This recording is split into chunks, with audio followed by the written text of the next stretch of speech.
بسم اللہ الرحمن الرحیم۔ السلام علیکم ورحمۃ اللہ وبرکاتہ۔ ایاک نعبد و ایاک نستعین۔ جزا اللہ عنا سیدنا محمد صلی اللہ علیہ وسلم ما هو اہلہ۔ میرے پیارے پاکستانیوں، میں ہوں راؤ مسرور اور آپ لوگ دیکھ رہے ہیں پاکستان مزدور چینل۔ میرے پیارے پاکستانیوں، جب سے پاکستان بنا ہے 14 اگست 1947 سے لے کر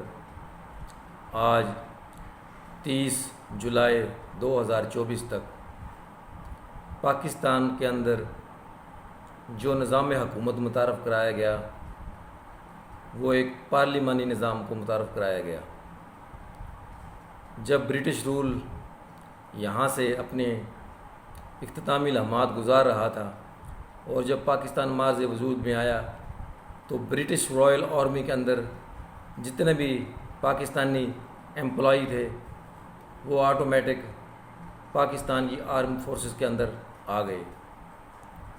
لیکن ابتدائی جو لیڈرشپ تھی قائد اعظم محمد علی جناح اور لیاقت علی خان، ان کی زندگی تھوڑی تھی اور قائد اعظم محمد علی جناح بیماری کے باعث اللہ کو پیارے ہو گئے، اور اس کے بعد لیاقت علی خان جو پاکستان کے پہلے وزیر اعظم تھے، انہوں نے ایک آزاد خارجہ پالیسی کی بنیاد رکھنے کی کوشش کی اور انہوں نے امریکہ کو یہ باور کرا دیا کہ ہم انڈیپینڈنٹ خارجہ پالیسی چلائیں گے۔ لیکن پاکستان کی آرمی کے اندر جو برٹش رائل آرمی کے زیادہ خیر خواہ لوگ تھے، انہوں نے برٹش رائل آرمی اور امریکن اسٹیبلشمنٹ کے اشارے پر پاکستان کے نظام حکومت کو خفیہ طور پر ایک شکنجے میں جکڑے رکھا۔ ہماری جتنی بھی فوجی لیڈرشپ گزری ہے، جنرل ایوب سے لے کر عاصم منیر تک جتنے بھی جرنیل گزرے ہیں، ان سب کی یہی کوشش تھی کہ پاکستان کے سیاسی نظام پر اپنا شکنجہ قائم رکھا جائے اور عوام کی نظروں میں پاک آرمی کو ایک محب وطن ادارہ ثابت کیا جائے، اور اس میں کافی حد تک کامیابی ہو گئے۔ لیکن پچھلے 76 سالوں سے پاکستان کی جو غریب طبقہ ہے وہ پستا رہا اور امیر طبقہ اپنی مراد میں اضافہ کرتا رہا اور اپنا بینک بیلنس دن دگنی اور رات چگنی اس کے اندر اضافہ کرتا رہا اور امیر سے امیر ہوتا چلا گیا۔ اسی طرح جتنے بھی پاکستان کے ریٹائرڈ جرنیل ہیں، میجر سے لے کر لیفٹیننٹ جنرل تک، چیف آف آرمی اسٹاف تک، سب نے کسی نہ کسی طریقے سے اپنے بینکوں کا جو ہے ذخیرہ اس میں بڑھوتری ہوتی گئی اور وہ اپنا مال جمع کرتے گئے، اور پاکستان کے اندر ایک کافی حد تک لینڈ مافیا کا سرگنا تیار ہوتا چلا گیا، اور انہوں نے بیرون ملک اور اندرون ملک ہر جگہ پر اپنی پراپرٹیز بنائی، جس میں سیاستدان بھی شامل ہیں، بیوروکریٹ بھی شامل ہیں، جج بھی شامل ہیں، جرنیل بھی شامل ہیں، اور صحافی بھی شامل ہیں، اور بڑے بڑے بزنس مین بھی شامل ہیں۔ لیکن پاکستان کے اندر جو پارلیمانی نظام متعارف کرایا گیا تھا، کیونکہ یہ ہمارا ملک ایک نظریاتی ملک ہے اور یہ لا الہ الا اللہ کی بنیاد پر بنایا گیا تھا، لیکن اس کو اس انداز میں نہیں چلایا گیا۔ لا الہ الا اللہ کا مطلب ہے کہ اللہ کی وحدانیت کا یقین کرتے ہوئے اس کی مخلوق پر جو بھی حکومت کرے گا وہ اللہ کے ڈر و خوف کے ساتھ اس میں ایک برابری اور انصاف کا نظام قائم کرے گا۔ لیکن ہماری بدقسمتی سے ہم ایسا نظام حاصل نہ کر پائے۔ ہمارے ملک کے اندر مارشل لا لگتا رہا، سول انتظامیہ بھی اگر آتی رہی تو اس کے پیچھے بھی جو ہماری اسٹیبلشمنٹ تھی، اس کے جو امریکہ کے اعلیٰ کار تھے وہ اس کو ہینڈل کرتے رہے، جس طرح امریکہ چاہتا رہا وہ اس کے مطابق چلتے رہے۔ حالات گزرتے چلے گئے، سن 65 کی جنگ آئی، 71 کی جنگ آئی، اس میں ساری کی ساری جو غلطی تھی وہ ہماری اسٹیبلشمنٹ کی جو لیڈرشپ گزری ہے پرانی، اس کی غلطی سے ملک بھی 2 لخت ہوا اور سیاستدانوں کو صحیح سیاست کرنے کا موقع بھی نہیں ملا، اور سیاستدانوں کو ان کی ایک اندر ایک پارٹی بنا کر ان کے اندر خفیہ لوگ چھوڑ کر ان کی جاسوسی کر کر ان کی زندگیوں کو مینیپولیٹ کیا گیا۔ ان سیاستدانوں سے کرپشن کروائی گئی، خود بھی کرپشن کی اور سیاستدانوں سے بھی کرپشن کروائی۔ ان کے ثبوت اور ان کے ویڈیو ثبوت وہ اپنے پاس محفوظ رکھتے چلے گئے، اور اسی طرح پاکستان کا نظام حکومت چلتا رہا۔ پاکستان کا جو غریب طبقہ ہے وہ انتہائی غریب ہوتا چلا گیا، اس کی کوئی سننے والا نہیں۔ یہ پارلیمانی نظام ایک کفریہ نظام ہے، اور یہ نظام اس ملک کے اندر اس ملک کے رہنے والے باشندوں کے لیے یہ بالکل مکمل طور پر ناکام ہو چکا ہے۔ یہ کفریہ نظام ایک اسلامی مملکت میں قائم نہیں ہو سکتا۔ یہ ایک جمہوریت کے نام پر انہوں نے جو ڈنڈورا پیٹا ہوا ہے، اس میں غریب طبقہ ہمیشہ کے لیے یعنی کہ تمام مراد سے محروم رہا، اور امیر طبقہ وہ اپنی مراد بڑھاتا رہا اور پاکستان میں انجوائے کرتا رہا اور بیرون ملک انجوائے کرتا رہا۔ اس طرح سے پاکستان میں جو غربت کی سطح پر زندگی گزارنے والے لوگوں کی تعداد بڑھتی چلی گئی، کیونکہ ہمارے ملک کے اندر جو قانون نافذ ہے وہ امریکہ، برطانیہ اور اسلامی نظام کا ایک مکسچر ہے۔ اس نظام کے اندر ایک غریب آدمی کو انصاف نہیں مل سکتا۔ ہمارا جوڈیشل سسٹم ایسا ہے، 76 سالوں سے اس جوڈیشل سسٹم نے کچھ بھی ڈیلیور نہیں کیا، سوائے ریئر کوئی چانسز ایسے فیصلے کیے گئے جو عوام کی بہتری کے لیے تھے، لیکن 98% جو فیصلے کیے گئے وہ ڈکٹیٹروں، آمروں کی خواہش کے مطابق کیے گئے، اپنی نوکری کو بڑھوتری کے لیے کیے گئے، اپنے عہدوں کو لمبا کرنے کے لیے یعنی کہ زیادہ عرصہ تک قائم رہنے کے لیے، اپنی طاقت کو نشے میں یعنی کہ رہتے ہوئے اپنی طاقت کے نشے کو بڑھاتے ہوئے پاکستان پر حکومت کرتے چلے گئے، اور پاکستان ترقی نہ کر سکا۔ پاکستان کے بعد جو آزاد ہونے والے ممالک جتنی بھی ہیں ممالک ہیں، سب نے یعنی کہ اپنی عوام کا سوچا اور انہوں نے ترقی کی، ایک ایمانداری کو فروغ دیا، لیکن ہمارے ملک کے اندر خوشامد، سفارش، دھوکہ دہی اور رشوت ستانی کا کلچر متعارف کرایا گیا، اور اس رشوت کے کلچر میں جتنے بھی CSS آفیسران ہیں، PCS آفیسران ہیں، جتنے بھی بیوروکریٹ ہیں، ان میں 98% ایسے بیوروکریٹ ہیں جو مکمل طور پر حرام کی کمائی کا پیسہ اپنے گھر لے کر جا رہے ہیں۔ پاکستان کی جو بیوروکریسی ہے اس نے قائد اعظم کے اصولوں کے مطابق ملک کو سرو نہیں کیا، بلکہ انہوں نے اس وقت کا جو حکمران تھا جو طاقت کے نشے میں چور ہوتا تھا اس کا ساتھ دیا، اور عوام کے ٹیکس کے پیسے سے عوام کے ٹیکس کے پیسے کو حاصل کرتے ہوئے اپنی مراد حاصل کی، اور عوام کے ٹیکس کے پیسے کو غلط استعمال کیا، اور اس میں چوری یعنی کو بڑھایا، اور اس میں ہر وہ چیز ناجائز طریقہ متعارف کرایا جس سے ان کی دولت میں اضافہ ہوتا چلا گیا، اور پاکستان کی جو محروم طبقہ ہے وہ محرومی کا شکار رہا۔ لیکن پاکستان کی 76 سالہ تاریخ میں اللہ رب العزت نے ایک ایسے شخص کو ہمارے اندر متعارف کرایا جس کا نام عمران خان ہے۔ عمران خان کا ماضی جو بھی ہو،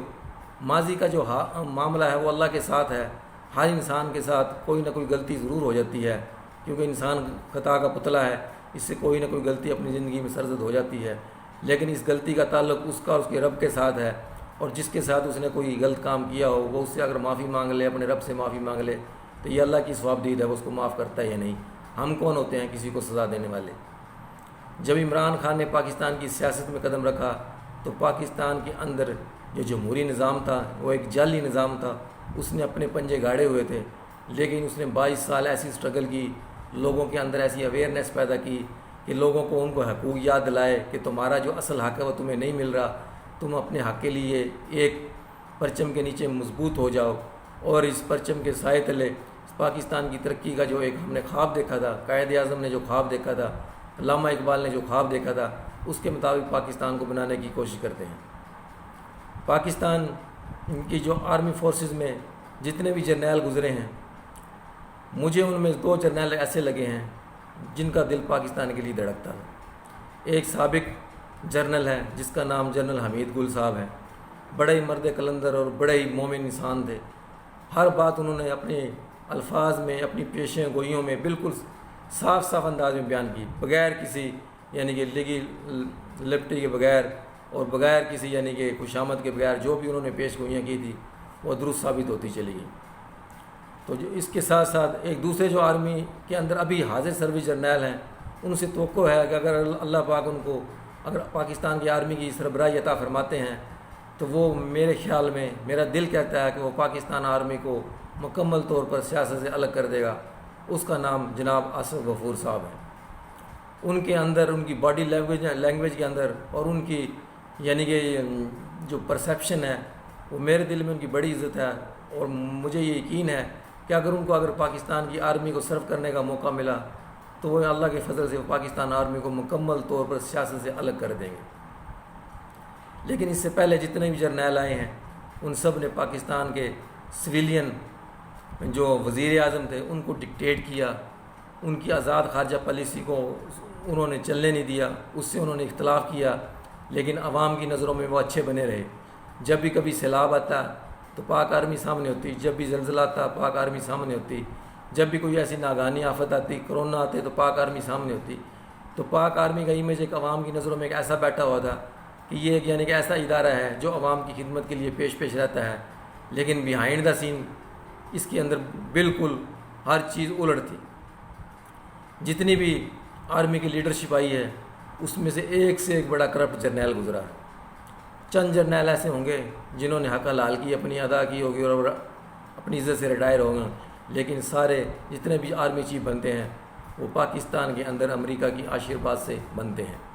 اس بات کی گواہی جنرل حمید گل کا وہ بیان ہے، وہ خود فرماتے ہیں کہ میں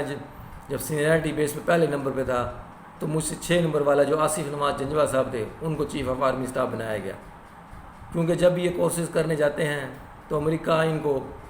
یعنی کہ اپنی لائف لائن میں لے لیتا ہے اور اس کو پتہ ہوتا ہے آنے والے حالات میں کون سا جرنل ہے جو ہمارے کام آ سکتا ہے، وہ اسی کو فیور کرتے ہیں اور اسی سویلین گورنمنٹ ہو یا سیمی سویلین ہو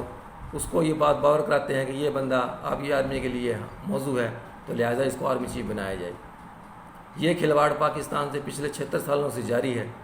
جس کی وجہ سے پاکستان کی عوام، پاکستان کا وہ طبقہ جو 2 وقت کی روٹی کمانے کے لیے بے چین ہے، محکوم ہے، بیچارہ جس کے چہرے پر افسردگی کے تاثرات ہیں، جس کے چہرے پر غمی کے تاثرات ہیں، جس کے ہونٹ خشک ہو گئے ہیں، جس کی باڈی لینگویج جواب دے گئی ہے، جس کے ظاہری تاثرات ایسے محسوس ہوتے ہیں کہ 2 وقت کی روٹی کمانا اس کے لیے بڑا مشکل بنا دیا گیا ہے۔ لیکن پاکستان کا جو نظام ہے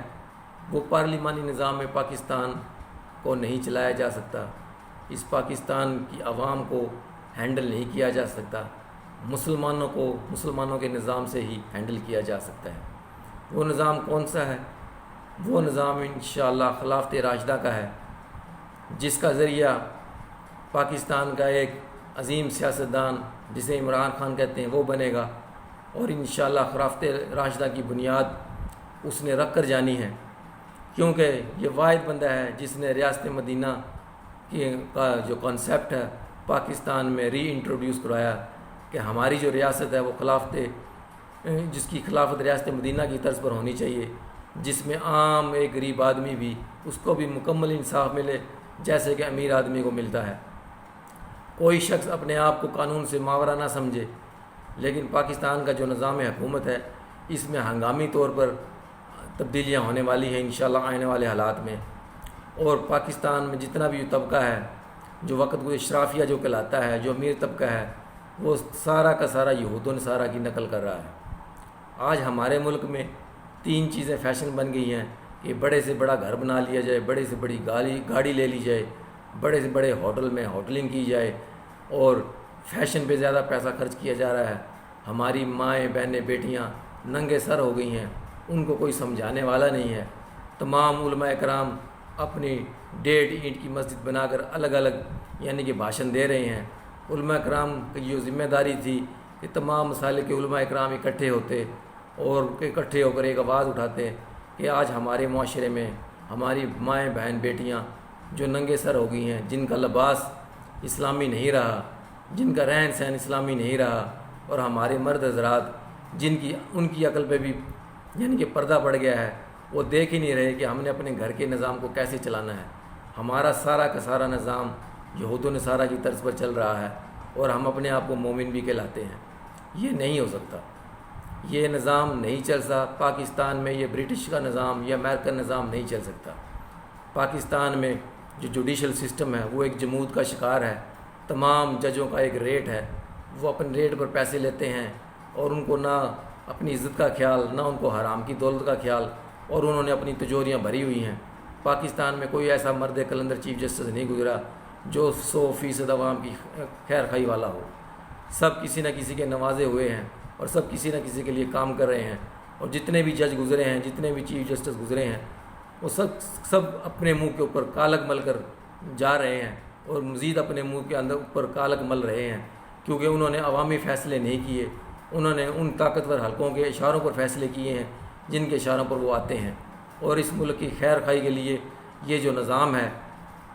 جس میں یہ ڈی سی کا نظام ہے، کمشنری نظام ہے، یہ سارا کا سارا انگریزی نظام ہے، اس کو آنے والے حالات میں انشاءاللہ عمران خان کی قیادت میں لپیٹ دیا جائے گا۔ سارا جاگیردانہ نظام، سرمایہ دارانہ نظام کو ایک وارننگ ایشو کی جائے گی اور اس سارے نظام کو لپیٹ دیا جائے گا۔ تمام جاگیرداروں سے جاگیریں چھین لی جائیں گی اور ان کو قومی تحویل میں لے کر ہر آدمی کو 14 ایکڑ رقبہ الاٹ کیا جائے گا۔ خلافت راشدہ کے نظام میں پاکستان کے 170 ضلع ہیں، ان 170 ضلعوں کے 42 صوبے بنتے ہیں، ہر صوبے کے اندر 4 ضلع ہوں گے اور ہر ضلع کے اوپر گورنر اور ڈپٹی گورنر تعینات ہوگا۔ پاکستان کی جو عدلیہ ہے اس کو مکمل طور پر لپیٹ دیا جائے گا، پاکستان کا جو پولیس کا نظام ہے اس کو مکمل طور پر لپیٹ دیا جائے گا، پاکستان کا جو وکلا کا نظام ہے اس کو مکمل طور پر لپیٹ دیا جائے گا۔ پاکستان میں ایک مرتبہ خلافت راشدہ کو قائم کرنے کے لیے عام معافی کا اعلان کیا جائے گا۔ پاکستان کی جتنی بھی جیلوں میں جتنے قیدی جو جیلوں کے اندر بیٹھے ہوئے ہیں سوائے قتل کے مقدمات کے، سب کو ایک دفعہ عام معافی کا اعلان ہوگا اور سب کو عام معافی دے دی جائے گی اور خلافت کی طرز پر نظام حکومت قائم کیا جائے گا۔ پاکستان کے جوڈیشل سسٹم میں کم از کم سپریم کورٹ کے اندر کم از کم 20 چاروں مسالک کے مفتی حضرات ہوں گے جو پاکستان کے جوڈیشل نظام کو دیکھیں گے، اور اس کے بعد پاکستان کے اندر جو سربراہ مملکت ہوگا اس کو امیر المومنین کا درجہ حاصل ہوگا، اور وہ تمام خلافت راشدہ کے جتنے بھی قانونی پہلو ہیں جو حضرت عمر فاروق رضی اللہ عنہ کے دور میں متعارف تھے، جس کی وجہ سے مسلمانوں نے ترقی کی، جس کی وجہ سے مسلمان گراس روٹ لیول تک مسلمانوں کا جو نظام زندگی تھا اس پر حکومت کی مکمل طور پر گرفت تھی۔ کوئی غریب آدمی کسی وظیفے سے محروم نہیں رہے گا، ہر غریب آدمی کو حکومت سپورٹ کرے گی، تمام مساجد کو رجسٹرڈ کیا جائے گا، تمام جو دینی مدارس ہیں ان کو رجسٹرڈ کیا جائے گا اور ان کا بجٹ پاکستان کے قومی بجٹ سے دیا جائے گا۔ یہ ہمارے مدرسے ہیں، یہ ہمارے بچے ہیں، ان کو ہم ہی اون کریں گے اور اس سارے نظام میں ان کو ایکول اپرچونٹی ملیں گی تاکہ وہ اپنی زندگی اسلام کے مطابق گزار سکیں۔ پورے پاکستان میں ایسا تعلیمی نظام متعارف کرایا جائے گا جس میں مرد علیحدہ تعلیم حاصل کریں گے، عورتیں علیحدہ تعلیم حاصل کریں گی اور ہر ایک کو مذہبی سیکیورٹی حاصل ہوگی۔ پاکستان میں کو ایجوکیشن سسٹم کو مکمل طور پر ختم کر دیا جائے گا، کیونکہ کو ایجوکیشن سسٹم ایک یہود و نصارہ کا متعارف کرایا ہوا نظام ہے جس میں نامحرم اور محرم اکٹھے ہوتے ہیں اور جس سے شیطانی فتنہ پنپتا ہے، اور جس کی وجہ سے آج ہمارے اسکول اور کالجز اور یونیورسٹی کی سطح پر جتنے بھی ہمارے اسٹوڈنٹس ہیں، جس میں بچیاں بھی ہیں بچے بھی ہیں، وہ اپنی کم عمری میں اپنی نادانی کی عمری میں کچھ ایسے غلط فیصلے کر جاتے ہیں جو ان کے والدین کے لیے ہمیشہ پریشانی کا سبب بنتے ہیں۔ تو اس سسٹم کو انشاءاللہ آنے والے حالات میں عمران خان کی قیادت میں مکمل طور پر لپیٹ دیا جائے گا اور ایک ایسا اسلامی نظام متعارف کرایا جائے گا جس میں تمام یعنی کہ صوبوں کو جو ہینڈل کریں گے وہ گورنر اور ڈپٹی گورنر ہوں گے جو ڈائریکٹ الیکٹ ہوں گے، اور اوپر جو خلافت راشدہ کے منصب پر جو بیٹھا ہوگا وہ امیر المومنین ہوگا یا صدر پاکستان ہوگا، اس کو جو بھی آپ نام دے لیں، وہ اسلامی اصولوں کے مطابق اس ملک کو چلانے کی کوشش کرے گا۔ انشاءاللہ ہم سادگی اختیار کریں گے، حکمران اختیاری فخر اختیار کرے گا۔ حلف والے دن حکمران انشاءاللہ 13 پیون والا کرتا سلوائے گا، شیروانی کی جگہ اس پر حلف لے گا تاکہ اس کو اس بات کا احساس ہو کہ میرا جو غریب طبقہ ہے وہ کیسے زندگی گزار رہا ہے۔ ہم نے حضرت عمر فاروق رضی اللہ عنہ کا دور حکومت کو انشاءاللہ تیسری دفعہ متعارف کرانا ہے۔ اس میں میری تمام پاکستانیوں سے گزارش ہے کہ ہمیں لا الہ الا اللہ کے جھنڈے تلے ایک ہو جانا چاہیے۔ اگر ہمارے اندر ایک اللہ رب العزت نے ایسی لیڈرشپ مہیا کر دی ہے، ہمیں مکمل طور پر اللہ کی ذات علی پر یقین کرتے ہوئے اور اپنے نبی علیہ الصلوۃ والسلام کی سنت کے مطابق عمل کرتے ہوئے اس پر عمل پیرا ہونا پڑے گا۔ ہمیں اپنی پچھلی تمام غلطیوں سے اللہ رب العزت سے جھک کر معافی مانگنا ہوگی، اپنے نبی علیہ الصلوۃ والسلام کی طرز زندگی کو اپنانا ہوگا، اپنے نبی علیہ الصلوۃ والسلام کی جو طرز زندگی کے اندر جہاد ہے اس کو اپنے اندر لانا ہوگا، اور غزوہ ہند انشاءاللہ ہمارے جو دینی ذہن والے جتنے بھی لوگ ہیں انشاءاللہ غزوہ ہند یہ لڑیں گے، اور جتنے بھی غیر دینی ذہن کے لوگ ہیں، خواہ وہ سیکورٹی فورسز میں ہیں، خواہ وہ پاکستان آرمی میں ہیں، جو 5 وقت کی نماز نہیں پڑھتا، وہ کیا جہاد کرے گا؟ جو اللہ رب العزت کے یعنی کہ آگے 5 وقت نہیں جھکتا وہ کیسا شہید ہے؟ آج ہم پتہ نہیں کس غلط فہمی کا شکار ہیں۔ اب میں پاک آرمی کی فارمیشن کمانڈ سے بھی ریکویسٹ کرتا ہوں، خدارا آپ لوگ بھی سب پکے سچے دل سے توبہ کریں اور اپنی پچھلی زندگی پر جتنی بھی آپ لوگوں نے غلطی کی ہیں سر نگو کریں، اور پاکستان کے اندر خلافت راشدہ کے نظام کو پنپنے کے لیے اس کی مدد کریں، اور آپ اپنے آپ کو ایک مجاہد کے طور پر اپنے آپ کو پیش کریں، اور اسلام کے مطابق ہم زندگی گزارنے والے ہوں، نہ کہ ہماری راتیں شرابوں میں گزریں کہ ہم اپنی اتھارٹی کا استعمال کرتے ہوئے شراب کو حلال سمجھ کر پیتے رہیں اور عیاشی کرتے رہیں، اور ہمارا جو دشمن ہے وہ ہماری طاق میں لگا رہے، اور آہستہ آہستہ ہمارے اندر جو دینی جذبہ ہے وہ جو ہمارے اندر ختم ہو گیا ہے اس کو دوبارہ اجاگر کرنے کی ضرورت ہے۔ پاکستان کا نظام خلافت راشدہ کے نظام پر چلے گا تو اس میں پورا پاکستان ترقی کرے گا، پورے پاکستان کی 25 کروڑ عوام ترقی کرے گی، پورے پاکستان کے اندر جتنے بھی غریب غربا ہیں، محتاج ہیں، بے قرض ہیں، بے سہارا ہیں، یتیم ہیں، مسکین ہیں، ان سب کو حکومت انشاءاللہ اپنی طرف سے وظیفہ مقرر کرے گی تاکہ ان کے مالی معاملات ٹھیک ہوں۔ پاکستان میں جو پاکستان کا سربراہ ہوگا وہ نہایت ہی سادہ زندگی اختیار کرے گا، اختیاری فخر اختیار کرے گا۔ جب تک حکمران اختیاری فخر اختیار نہیں کرے گا اس وقت تک پاکستان کے اندر حقیقی تبدیلی ناممکن ہے۔ تو میری انشاءاللہ اللہ رب العزت سے دعا ہے کہ پاکستان کے اندر جو ہم نے غلطیاں کر دی ہیں اس پر ہم سب مل کر سمیت میرے ہم پکی سچی توبہ کریں، اور پاکستان کے اندر جو خلافت راشدہ کا نظام ہے اس کو متعارف کرانے میں ہر بندہ اپنا حصہ ڈالے تاکہ ہمارے معاشرے کے اندر اللہ کا رسول اور اللہ کے نبی کی سنت ہمارے اندر زندہ ہو جائیں، اور ہمارے اندر لا الہ الا اللہ والا جذبہ دوبارہ زندہ ہو جائے، تاکہ ہم سلطنت عثمانیہ کے ساتھ مل کر پوری دنیا میں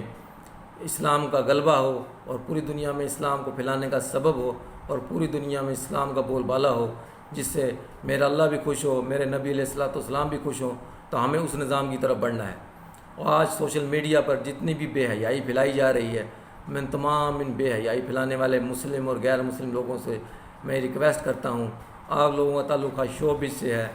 یا کرکٹ سے ہے یا کسی بھی کھیل کے میدان سے ہے، آپ مسلمان ہیں یا غیر مسلم ہیں، اگر مسلمان ہیں تو پکی سچی توبہ کریں، اور اگر آپ غیر مسلم ہیں تو میں آپ لوگوں کے لیے دعا کہوں کہ اللہ رب العزت آپ لوگوں کو بھی ایمان کی دولت سے نوازے، کیونکہ آخرت کی جو زندگی ہے بہت بڑی زندگی ہے۔ دنیا کی زندگی عارضی زندگی ہے، دنیا کی چمک عارضی چمک ہے، لیکن آخرت کی عزت، آخرت کی ذلت ہمیشہ ہمیشہ کی ہے۔ اگر انسان اس دنیا کی زندگی میں رہتے ہوئے اپنی آخرت کو سنوار گیا تو ہمیشہ ہمیشہ کے لیے کامیاب ہو گیا۔ اگر خدا نہ خواستہ اس نے یہود و نصارہ کی طرز پر اپنی زندگی گزاری اور یہود و نصارہ کی طرز پر اپنا رہن سہن اپنایا تو خدا نہ خواستہ ہمارا ہی خاتمہ ایمان پر نہیں ہوگا، ہمارا خاتمہ لا الہ الا اللہ پر نہیں ہوگا، ہمارا خاتمہ اسی وقت لا الہ الا اللہ پر ہوگا جب ہم اللہ کے حکم اور نبی علیہ الصلوۃ والسلام کے طریقے کے مطابق زندگی گزاریں گے، اور ہمارا ہر عمل نبی علیہ الصلوۃ والسلام کے طریقے کے مطابق ہوگا، تب جا کر پاکستان ترقی کرے گا، پاکستان کی عوام ترقی کرے گی، اور پاکستان پورے مسلم امہ کو اکٹھا کرے گا، اور پوری مسلم امہ کو اکٹھا کرنے کے بعد اس کو لیڈ کرے گا، اور پوری دنیا میں انشاءاللہ پاکستان جو ہے اسلامی نظام متعارف کرائے گا جو پوری دنیا کے مسلمانوں کے لیے راہ ہدایت ہوگا۔ تو میرا تمام پاکستانیوں سے گزارش ہے کہ سوشل میڈیا پہ جتنی بھی بے حیائی کی ایکٹیویٹی آپ لوگ کر رہے ہیں یا میں کر رہا ہوں، میں بھی شامل ہوں آپ کے ساتھ، ہم سب پکی سچی توبہ کریں اور قال رسول اللہ کی بات کو آگے بڑھائیں، اسی میں ہماری خیر ہے اور اسی میں پاکستان کی ترقی ہے۔ آپ سب سے میری گزارش ہے کہ اس ویڈیو کو زیادہ سے زیادہ سنیں، شیئر کریں اور دوسرے لوگوں تک پہنچائیں تاکہ ہم خلافت راشدہ کا جو نظام ہے، امیر المومنین حضرت عمر رضی اللہ عنہ، اس کے بعد امیر المومنین حضرت عمر بن عبدالعزیز رحمۃ اللہ علیہ نے جو نظام متعارف کرایا تھا، جس میں انہوں نے زندگی کو سادگی کی طرف لے کر گئے، اور ہمارے حکمران جب تک سادگی اختیار نہیں کریں گے اس وقت تک پاکستان کی ترقی اور پاکستان کی عوام کی ترقی ناممکن ہے۔ پاکستان زندہ باد، پاکستان کی عوام زندہ باد، مسلمان زندہ باد، لا الہ الا اللہ محمد رسول اللہ، پاکستان زندہ باد۔ السلام علیکم ورحمۃ اللہ وبرکاتہ۔